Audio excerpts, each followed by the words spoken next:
Are we on? I think so. Can people hear us? Can you hear us? Can you hear us? Let us People know. watching? That might not have been on. Okay. So fast reprise. TSO. Just in case. Someone type in the comment. Did you hear what we said? So TSO. We're talking about TSO, and we get a little crunched in there at the end. Mm-hmm. All right, and you know, as we've been talking throughout the course of the week, I kind of realized that Yes, we have sound. Good. Thank you. We appreciate you. I mean, you think that after all this time we would get this thing right, but that's the whole concept of the show, right? Yes. Yeah. Whatever. Let's change the name. Just screw it up a little at a time. All right. I'm sorry. I didn't mean to. So, this is the 18th year that you have worked with Trans-Siberian Orchestra. So, 18 years on a particular subject is almost the lifespan of someone's entire art career. Yeah. Other than my own personal stuff that I've started and generated, like my pinup art and, in a graphic novel I've been working on for 25 years, it's the longest gig that I've ever had. I made documentary films for Bishop and Jay Sheen for like 3, 4, 5, 6 years. But this 18. 18 is a long time. That's a long time. And someone asked last week or the week before, I can't remember. It was a good question of like, was something that goes on that long, how do you keep it? How do you keep it fresh? Yeah. And looking back at this art, trying to frame this question in the right way, TSO almost spans genres in and of itself. Mm-hmm. It's obviously firmly rooted in magic. Whether it's the the Wizard of Winter, so you have very literal wizards and things like that going on, or Christmas magic, something is happening. Yeah, and musically, rock and roll, heavy metal, rock and roll, progressive rock, theatrical rock, or rock opera, whatever. Yeah, we tend to go with the art style, and the music style lends itself to more of, again, the progressive music side of things, as opposed to the heavy side of things. Mm-hmm. Heavy music tends to go more towards the dark and demonic, for a lack of a better term there, where TSO has always tried to bring that message of hope. Mm-hmm. But like other elements of the progressive movement, it's very much rooted in fantasy. Yep. Right? And in doing the art, you have done a lot of not traditional Christmas, as in like Santa Claus or anything like that. None of that. That was a forbidden thing from the very beginning. None of that. No. Saint Nick's not showing up. No. But a lot of things dealing around that time of year. Mm-hmm. It's mythological. It's magical. It's inspirational. There's a tinge of sadness to the stories that Paul that came up with. That being the great traditional Irish poet that he is and was, mm-hmm. Put you through a series of emotions, up and down, and there's tragedy involved. Ultimately, it's a positive message. Ascending, and you descend, you climb, you fall, you finally ascend. That's the whole inspirational aspect of the show. I think that's what grabbed me. I think what grabs everybody about it. Yeah. Aside from the expertise of the music and the magnificence of the show itself, the physical display of the light show itself is phenomenal. It has been from the very beginning, and it keeps getting more and more so. And towards fantasy is definitely. And there are certainly the elements of realism where you get into some of the war things and imagery. Exactly. Like so injustice and warfare and horror. Yeah. You know what? We might be getting a little ahead of ourselves, because I know the ins and outs of what you do for TSO. Mm-hmm. You know the ins and outs of what you do for TSO, but we might have people watching that have actually maybe never listened to TSO, Sure. Or haven't thought about artwork outside of the album covers. Right. So let's actually start there. What have you done? Well, I mean, just a quick reprise. I'm not going to go through the whole story, but I mean, I got turned on hearing their Christmas Eve and Other Stories, their very first Christmas album, of which this was the cover for the program for my very first illustration for them. It was a 2004. Yeah, so.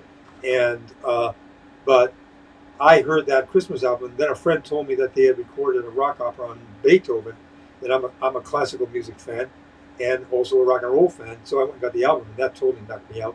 And I just produced, kind of like 80 or 90 illustrations. That's how it got me started with Paul. I didn't even do it out of the intention to do it as a job. I just was compelled to draw scenes from the opera or theater, rock theater. Paul finally coined the phrase rock theater. That's what he preferred to call it. And showed Paul the art, got a hold of him, and that's how I started. And I started with the very first program. We had a meeting. Gene, myself, Adam Lynn, the manager of TSO, and Paul. We had to sit down, and we talked about ideas. I'd already sketched up a bunch of stuff, and I was trying to find my way with them, not knowing what it was they were after. And we went over this stuff and finally evolved this particular image. A toy store Paul had in mind. It was part of his, in a sense, trilogy that he was already writing on the Christmas trilogy.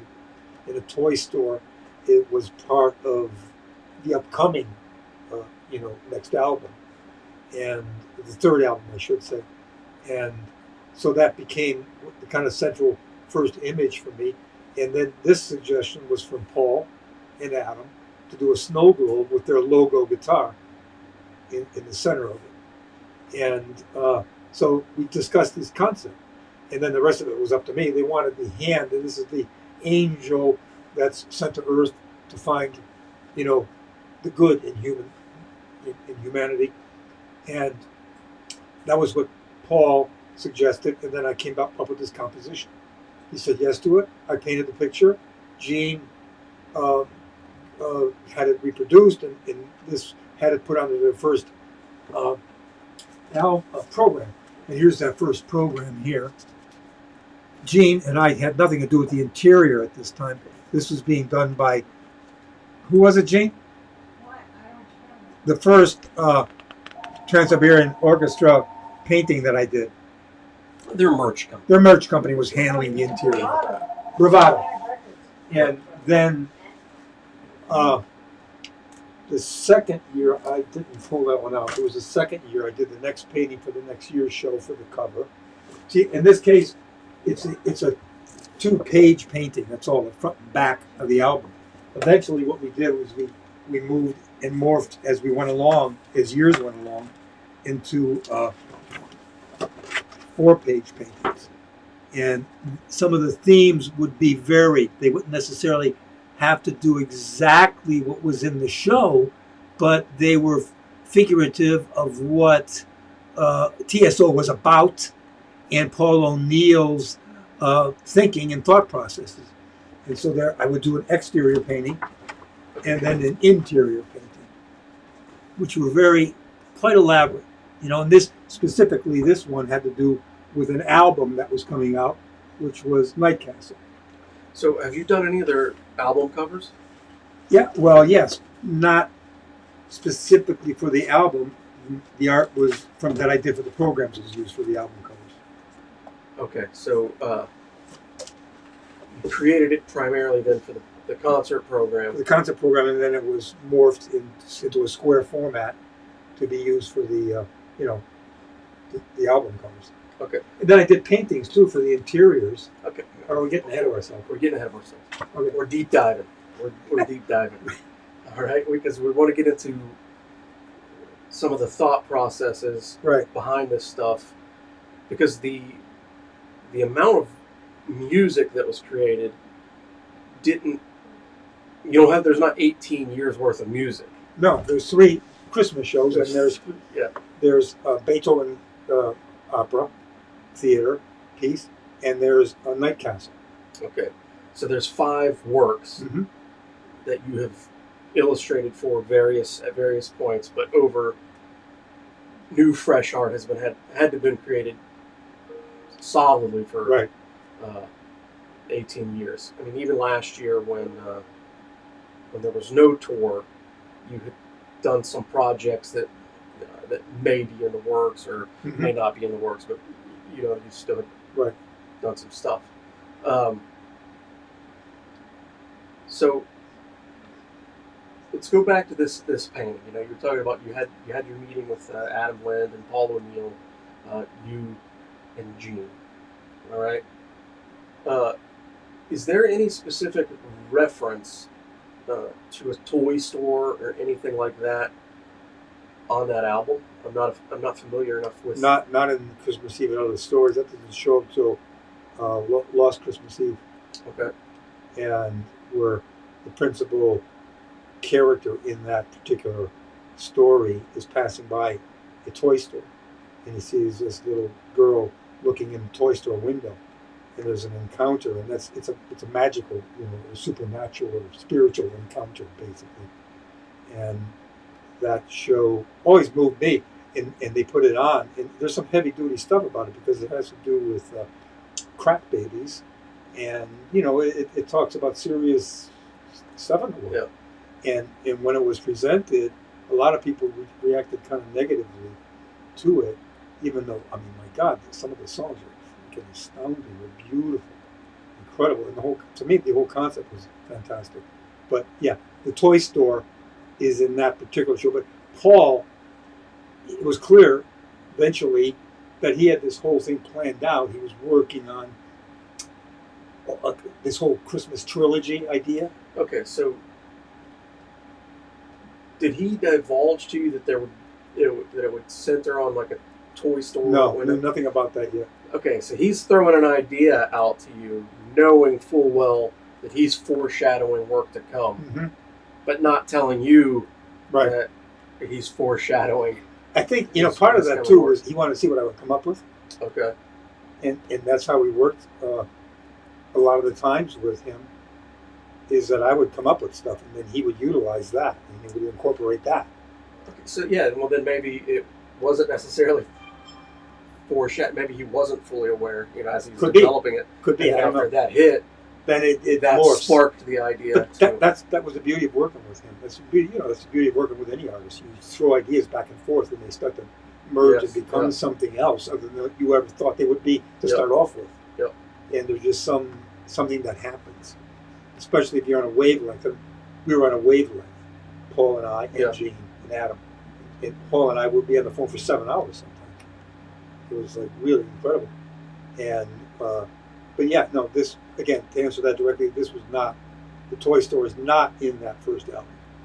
But the angel is this, but you don't know what that is when you look at the painting, which a lot of the paintings were kind of like intended to be, at least by me, it was like, it didn't matter that you knew what it was or didn't know what it was, but that you could bring to it what you thought it might be, or what you wanted it to be, or what it could be.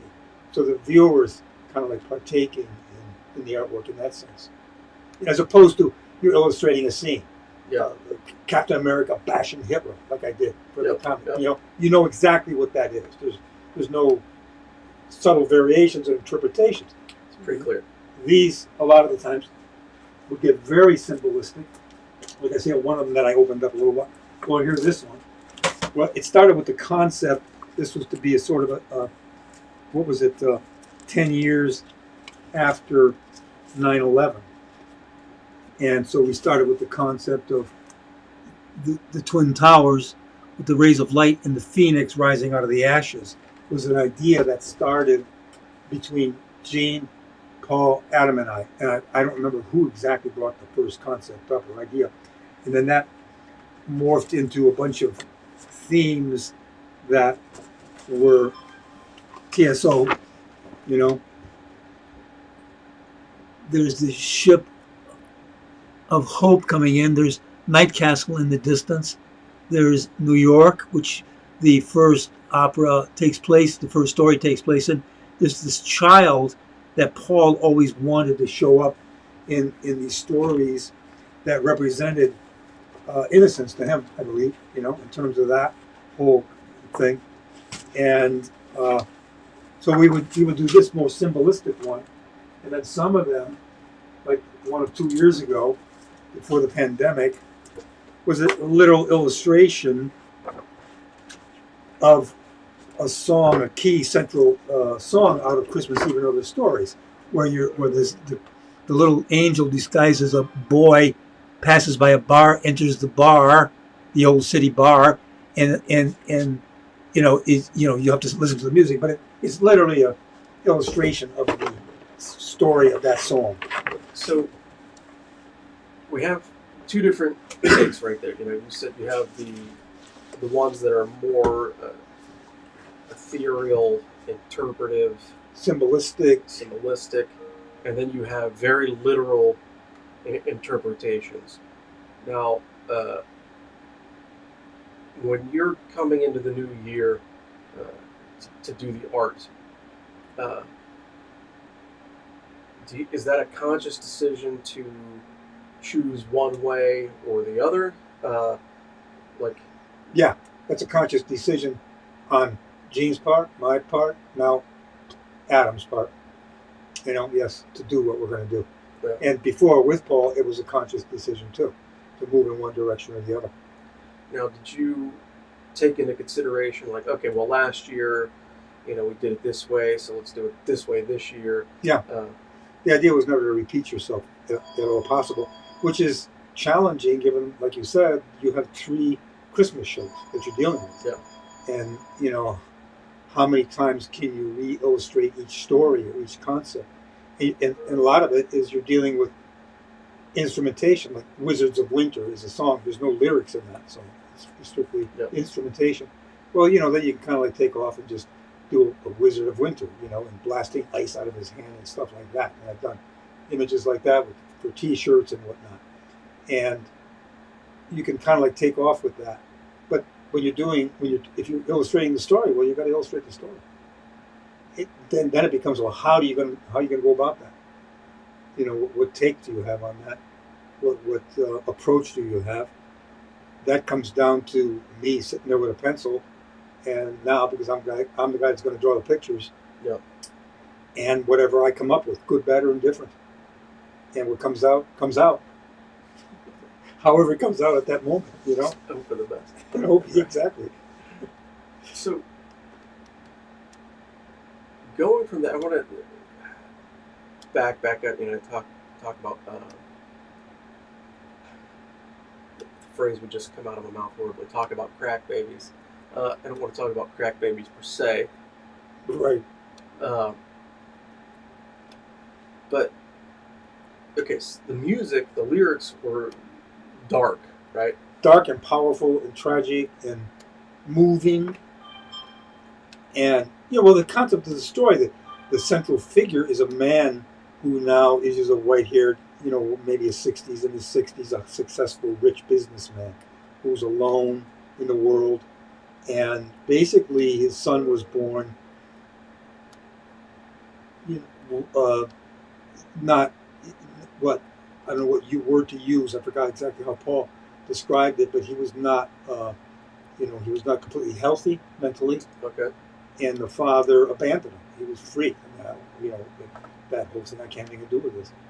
And ultimately, through this supernatural, mystical, spiritual manner, he finds this man. Now he's a man, a young man, a former child, is in a hospital, but he's in a hospital working with rocking crack babies, and he himself is still, not, It's his cognitive impairment. Right, cognitive impairment. Yes, it's what you're aware of working with many people, and so to me, I was totally moved by it completely.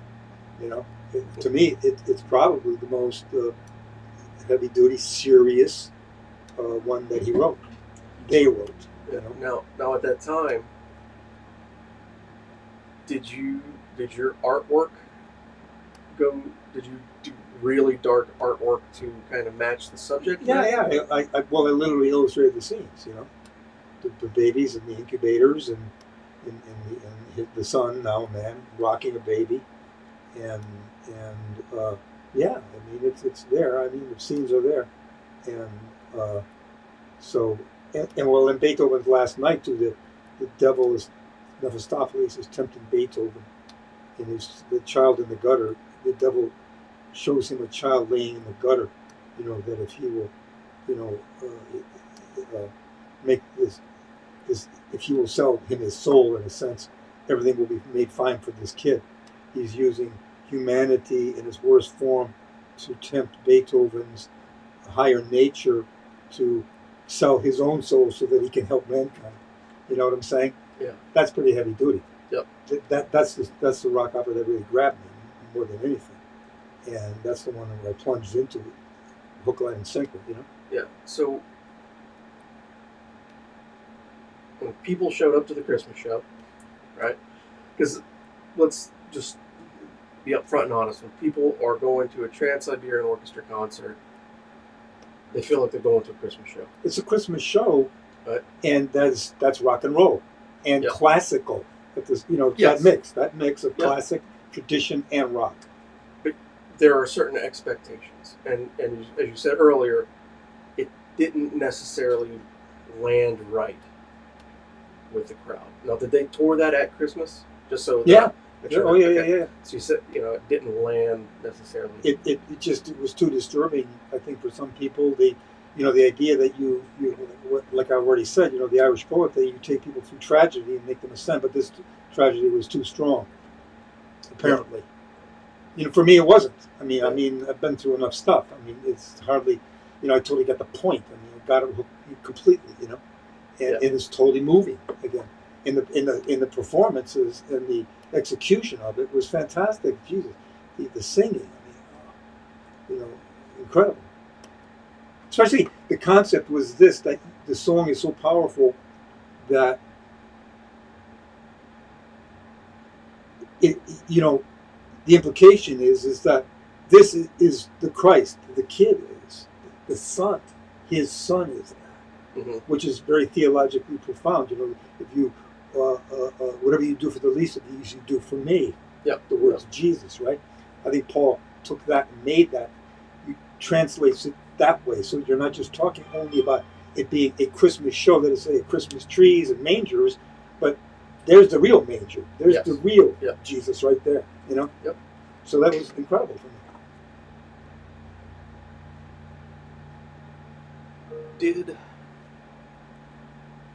Did that alter the reception of it again? Because ultimately you want your audience. Yeah, it did, right? And they didn't do the show the next year. Do you know? Have they done that one since? No. Nope. That was, I think, it was 2 years. I think, if I remember, it was 2 years, and that was it. It didn't. For me, I was kind of sad to see it go. Now, I'm not saying that they won't do it again eventually. Maybe the time will be right. Yeah, we mean just from that point till now. Right. And so, but it's great. And there's great music in it. There's great concepts in it. It may be one of those things that hits better at home in a different environment. Mm-hmm. Maybe not necessarily when you're going out. Right. You want to have a good time, an uplifting time. And then have popcorn. Yeah. So, the lasers. Oh yeah. Well, and I think there's that. There's definitely that. I think there's also the aspect of the Christmas Eve and Other Stories, of which this is the illustration for, which was the very first show, which is 20-something years ago, first performed. That's the one that took hold. That's the one that at least all the people who were aware of the Trans-Siberian Orchestra each year were going back. That's the show they wanted to see. In other words, you could read it like people, when they want to go to see Dickens' Christmas Carol, they don't want to see it all. They don't want to see not Dickens' Christmas Carol, but some variation of it. No, they want to see Scrooge. That's what I mean. They want to see that story. Yeah. And I think that became like that. Also, you know what I mean? Like they wanted to see that. Don't give me something new here. Again, it goes back to pigeonholing and artists being stuck with continuing to repeat themselves because that's what people want them to do, you know? Led Zeppelin goes out and performs some brand new thing. Who gives a shit? Yeah. I think Paul Stanley from the band Kiss said something like that. You know, he's like, you know, it's tough to play new music on the road because it's just... People want the old stuff. It hasn't been... Play the piano, man! You know, but in 20 years' time, that new stuff will be classic, and then they'll be able to play it. Yeah. Yeah. So maybe everybody learned a little bit of a lesson of commercialism there. Could be. To move on, I didn't realize that they hadn't done it again, and I was going to ask if you maybe altered your artwork then to help keep the message maybe a little brighter in tone to go along with it. No. No. No compromise. No. It's great. No, no. So after the first couple of years of you just doing the art, right, and then turning it in, eventually Spiderweb Art. Gene basically said to Paul, "Your program could be better." You know, I won't exactly try to repeat or reprise Gene. Gene's talking, and she said, Paul asked Gene how to make it better. And she said, well, let me do it. And she said, let me do it. And he said, well, what do you know about rock and roll concerts? She says, not a damn thing.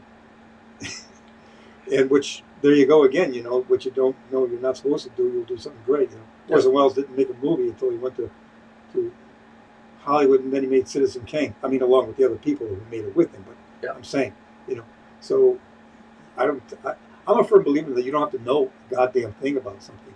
You just have to be bright. You have to be filled with enthusiasm, commitment, and energy, and desire, and want, and compulsion, and desire, and obsession to do it. And you'll figure it out. That's like throw the baby in the water, sink or swim. You know. I agree with that 100%. But it's also pretty important to note that Jean was a book publisher, so she knew about bleeds and all of printing. So she wasn't jumping in completely oblivious to the color process. When she started publishing, she kind of really jumped in. Well, she had her own publishing company for years and produced fantastically beautiful books and understood the entire process.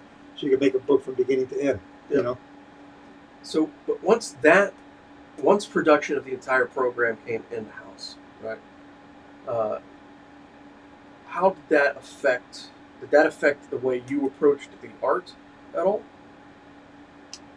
No, because I mean, well, it was the third program.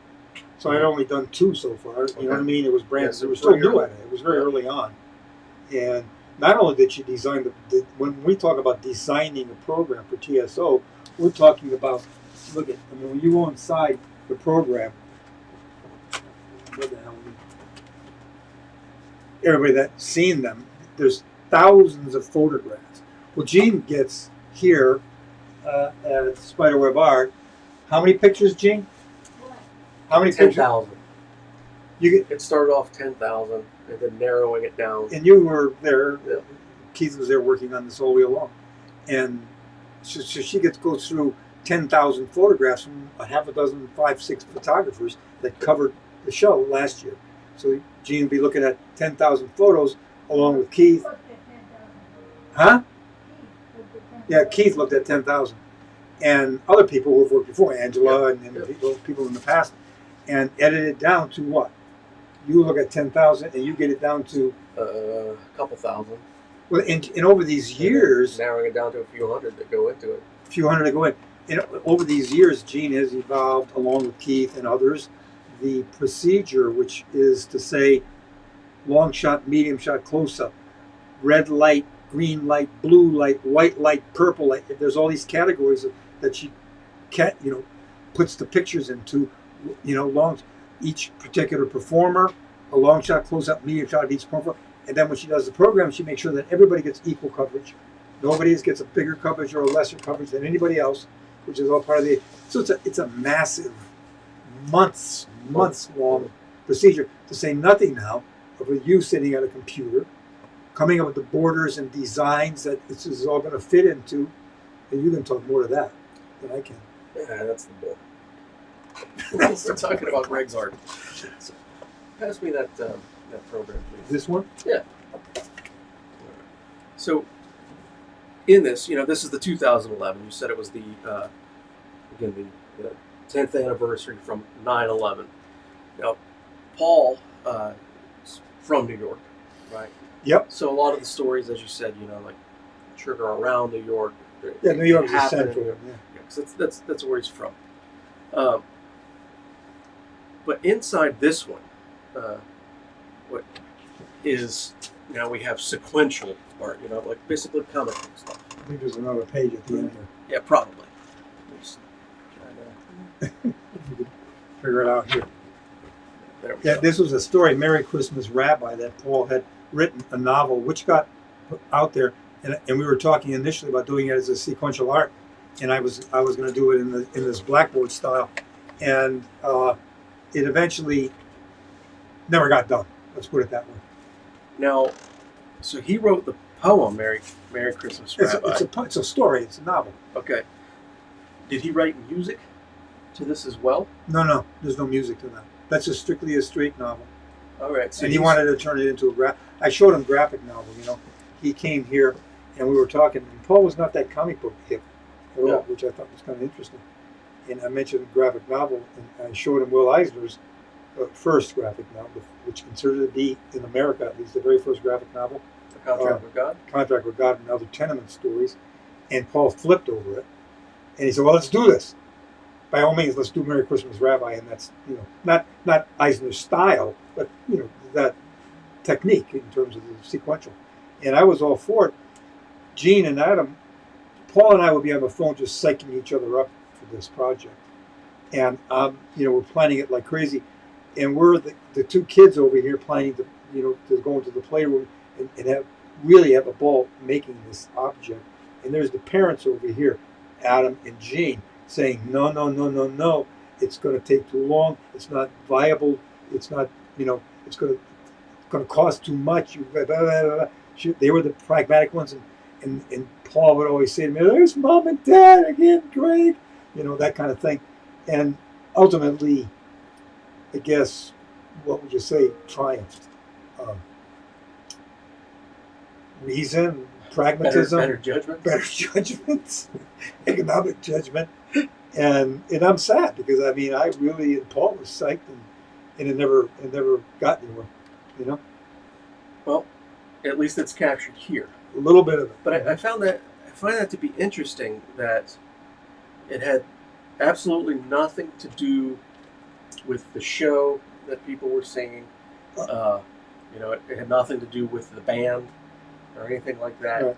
But Paul still wanted it to be seen, or at least partially seen. Yeah.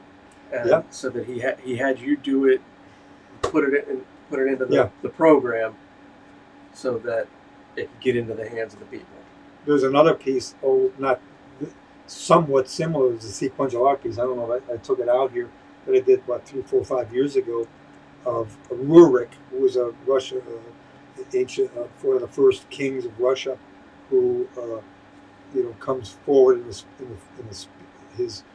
he sort of like rises up from his crypt and comes into the square in contemporary Russia, and sees the horror of the totalitarian state going on, and it's very interesting. It's a whole story that he had written for Rurik. This people can look him up, and it existed as an instrumental piece. There's not even any words to it. Yeah. So if you look it up, all you're going to do is find instrumentation. But he had a whole concept and story written all on, which I then illustrated in sequential art form in one of the programs. Oh, very cool. And do you remember the year? Gene? What? Do you remember when Rurik was? What year that was?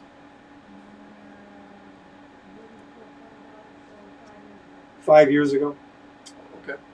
It was very much challenging, and you know, it was fun because I mean I love Sequence a lot, and it just and Paul was falling in love with it more and more, and so that was a whole unique kind of thing. Talking about jumping around. Yep. That was the beauty of working with Paul too. He was never rigid in any one direction for anything. You know, Yeah. you could kind of like move around and come up with stuff like that. You know. So, Wizards in Winter, right? That's an Instrumental. iconic song, right? I Mhm. think it's a lot of radio play, and the painting that came along with it has taken on that iconic feel to The it. wizard shooting the ice. And everything. Yes. In a lot of ways, it's a pretty simple image in terms of Hildebrandt. Yeah, And yeah. that it's a singular figure Right, figure with just some blast, snow, blasting some ice. But for whatever reason, it hit, it stuck, and like Chris Cafferty has a guitar with it. And Yeah, he yeah. plays during the shows. He has Wizard of Winter. It's on T-shirts. Yeah, And all that. see if I can find it here. There's a calendar Gene Let us designed dig. in 2006. She did a calendar. You see, it's in here somewhere. Oh, I'm not talking about this one too. Oh yeah, there we go. Here, Not that. you got it. You got it. So, shoom, blasting. It's Yeah. very, very superhero-esque. Yeah. Like that could be lifted from the pages of a comic. In fact, one of the things that never. Still, I got a stack of animation drawings. We talked with Paul once a year about animating this guy, and I said, "Cool." So I did because I was in animation initially, and I did a rough flip book of this guy in this attitude, you know, zapping stuff and flying at the camera, roughed in, intended to be computer done later somehow, Okay. which I don't know anything about. But I was just doing pencils on paper, and the ice flies at you, and then you see this woman. You're with this woman who's floating in space, and it's from Lost Christmas Eve, a song at the initial section of it, and she comes floating towards the camera, and you come up to her eye, and a tear falls down out of her eye, and you've come in really tight to the tear as it's falling, and you come inside the tear, and that forms this night castle. The castle comes flying at you, and then you have these letters that come flying out. Anyway, I did a piece of animation, actually, that's sitting on a shelf over there. Oh wow. That's never been used, but maybe it might someday. you know? Maybe. That would be cool. But here, this is from Lost Christmas Eve. Okay, so we're going to go to the opposite end of the spectrum, from pretty simple, straightforward, to a rather complex, very involved with perspective and things like that image. You can see the toy store down here in the corner. See it there? And then you come into the hotel, which is this. There's a whole bunch of stuff that goes on, and then you come to the blues bar, which we go inside of. This is Lost Christmas Eve. This is the one that didn't work, and we have some really nice blues and rock numbers in there. Really traditional stuff going back to the blues and everything. And so that this was my beginning of painting on a black canvas, because I figure up to this point I normally painted on a white canvas, and I just start like direct painting on a white surface, and then I figure I'd get a sense of lighting, I believe, with the hotel if I just painted the whole canvas dark, and I then transferred my drawing with a piece of white graphite paper, and you trace it back onto the black canvas, and then start to paint, and you mix up your color for your window light, apply that, instantly you get a sense of lighting. You get the light on dark. And so that kind of like began that whole thing for me. So you try. Oh, here's from Night Castle. There's the wizard dude up in his castle, and Paul posed for me for this. I knew damn well that was him. Erasmus is the character, and there he is throwing. He's writing music and lyrics on this, and he's throwing them out the window. And the concept of this character in the opera was that music, those sheets of music, go out into the world and find you when you need them. And that's more or less how I came upon the Trans-Siberian Orchestra and Paul O'Neill. Is I found the album one year laying behind my disc player, and so it literally kind of like was the same thing here. It found me, you know. Yeah, music has a very funny way of doing that. Like, I've heard albums the first time I've heard them that didn't hit home, or wasn't necessarily for me. But then sometimes a decade later, it will hit in just the right way, or it catches you at the right time of life, where it's able to speak to you. Yeah. So it's been there, it's just waiting, and then it. Yeah. And then it drives home. I don't think there's another art form that can do that as strong as music can. You know? I think yeah. Same here. Yeah. And I don't know. Yeah, maybe I don't know. But anyway, that's why, again, other albums that people aren't that much aware of, like Night Castle, it's a very mixed album because it's dealing with pragmatics of war, in this case the Vietnam War, and with the mystical aspect to this whole thing. There's a mixture of very and real history. Also, there's a real historical person involved that is incredible. And Paul and John Oliva and all the writers, Al Petrelli, they all came up with the concepts that were not only based on history but very fantasized and turned into inspiration. Like alternate history stories. Yes. Yeah. So let's jump forward to 2019. I was looking at it right there. So there's the front cover, which tell us about this this bird, if you would. She's from Night Castle. She's God damn it. Don't open it. Huh? Don't open it yet. Don't open it yet. She's a falcon, a white falcon, and she is. Is this Cassandra? Cassandra. She's Cassandra. And we know in Greek mythology, Cassandra is the only one that can see the future, but nobody believes her. Cassandra is a principal character in Night Castle, who morphs from a feminine, a female figure, to this white falcon, and so that's an image that shows up, and I decided to put her on the cover of the one two years ago, and which everybody agreed with, at TSO, and then that's who that is. Now, if I'm recalling this correctly, I believe that I am. This cover presented a very unique design challenge, in that Ireland O'Neill, Paul's daughter, had taken over and asked that instead of the horizontal format, right, she wanted you to go to vertical. Vertical. How about trying something vertical? And my instant response to that was absolutely yes. Sounds fantastic. Instantaneously, because again, something I hadn't done yet. Immediate? Yeah, for me it was. Other people it wasn't so.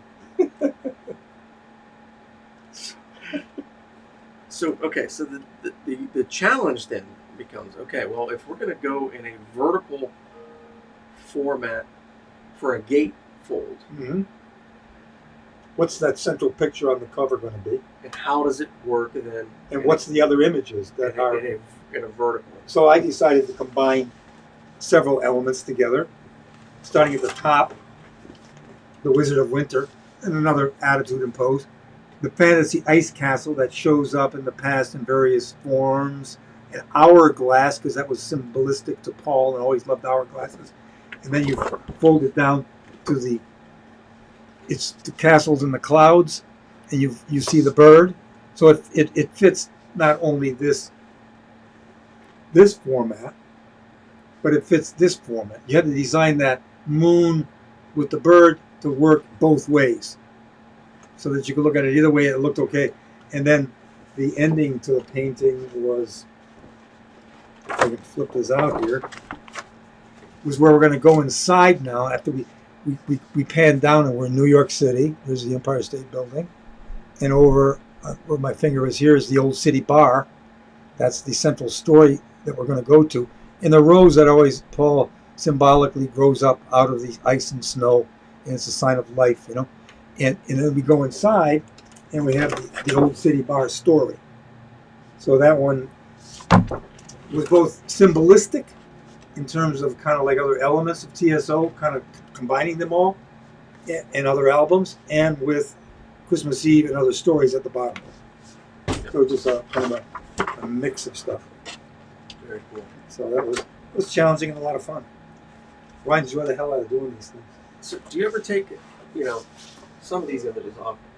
They obviously get complex and dense. Yeah, some of them are. Do you ever take the time to hide anything? I think so. Can't remember after. Here, look at. Here's another one that Gene tried one year. So you can see the format of the programs are substantial, and the paper quality is a heavy duty. What's this kind of paper, Gene? What are you talking about? The program paper. No, that's right. It's a very nice stock. Yeah, very thick stock, glossy. But she decided to be more economical and have it stripped down. And so she battled with Paul. Paul didn't want to change the format, and she finally talked to him. She didn't strip down the paper. The paper weight and He's showing the thin program. So she stripped. She decided.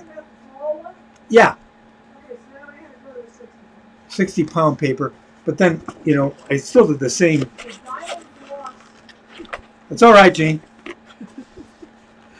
We're getting educated on diamond gloss paper back behind us. So then I did a 4-page fold-out painting too. This is quite elaborate, even though for the thin panels. There's the toy store. We can see it. It's hard moving that around. There's this man. See him with the briefcase, and there's this mystical child figure that shows up, and we kind of invented our own take, because this is not in the show of him entering this toy store and then goes into the hotel, which is adjacent to this toy store, and then he moves into the ballroom, which we started. It's in the past. Come on, let me get this damn thing. The ballroom is in the past, and it's like old history from the time of him as a younger man. And I started in black and white, and I move it into him and his marriage to his wife, who died, giving birth to this son, which is part of that story that he rejects her. And then he goes into the bar next door where they're playing music, and he sees this girl who is still, talking with him. And it ultimately ends up, it's his wife who's coming back from beyond in the form of a child to teach him and show him where their son is. So it's pretty moving. Again, like I said, I know I'm harping on that one, but that's fine. So I then pulled out, the 2007, right? Just to kind of show the depths at which you go in a lot of these images. In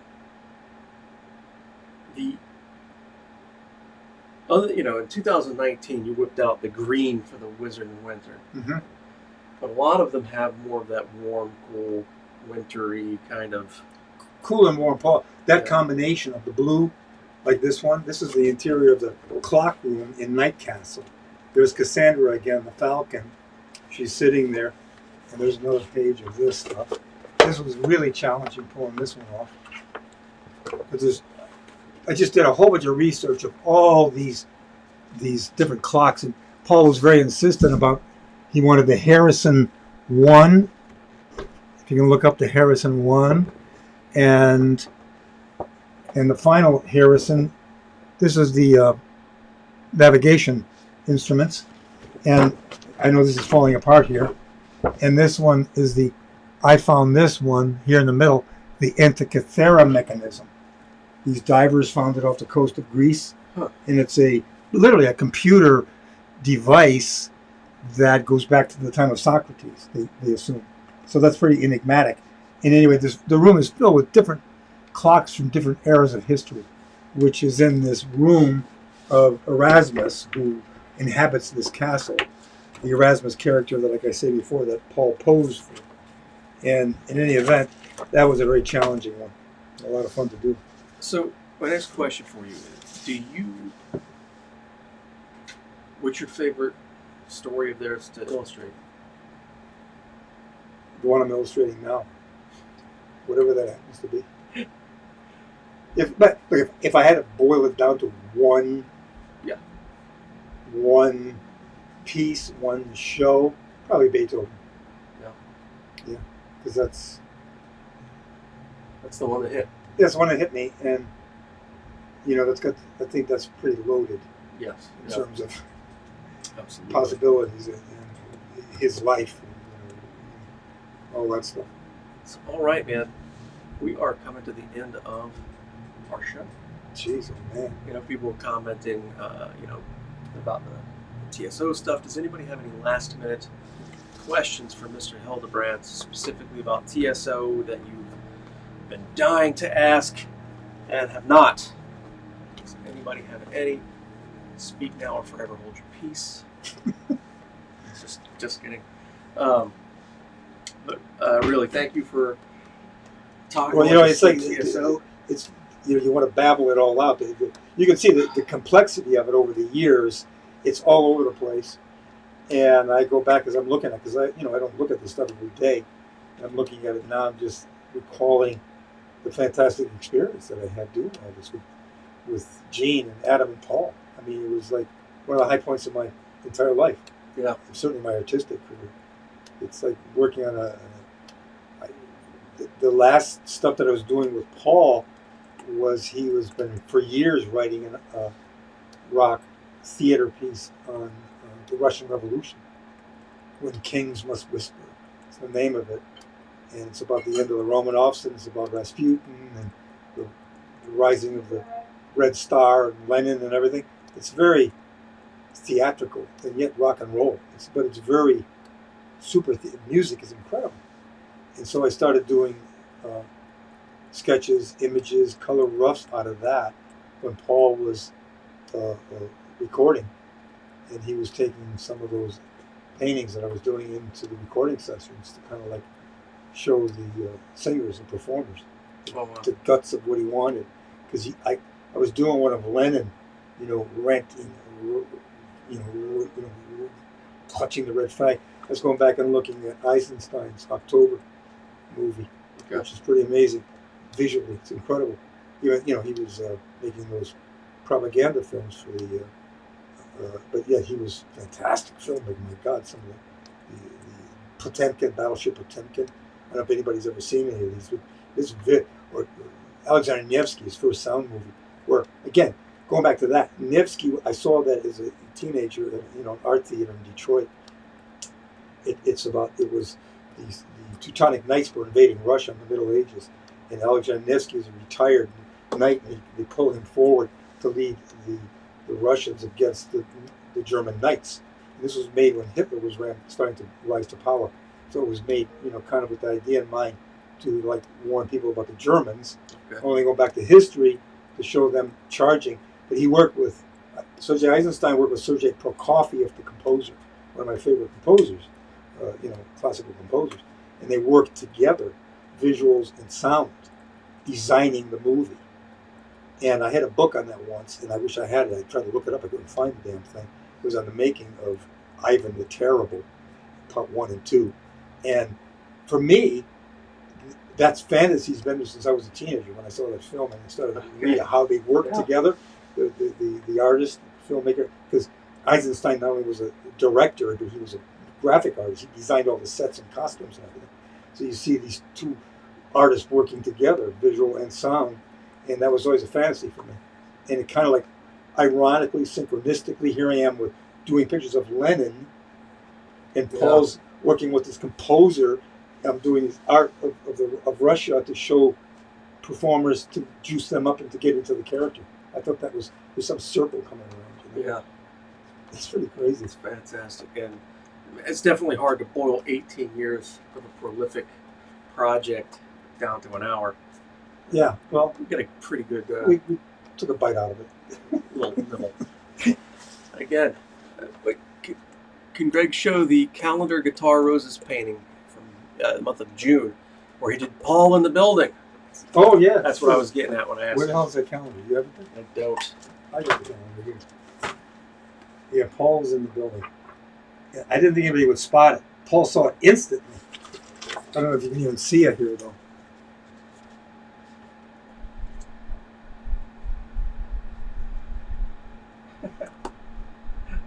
He's in the blue back here.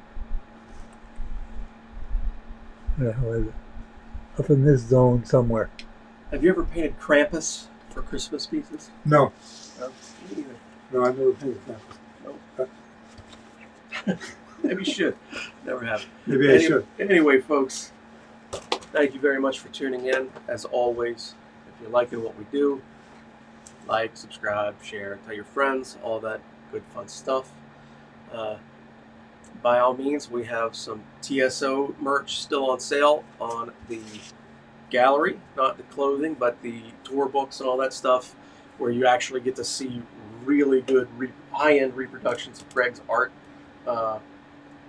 Might actually be the cheapest way to own any kind of Hildebrandt print, for that matter, is to buy those programs. They're still available on sale on our gallery at spiderwebart.com. Again, thank you very much, and hopefully Thank you, see you next week. Next week. All right. Good night.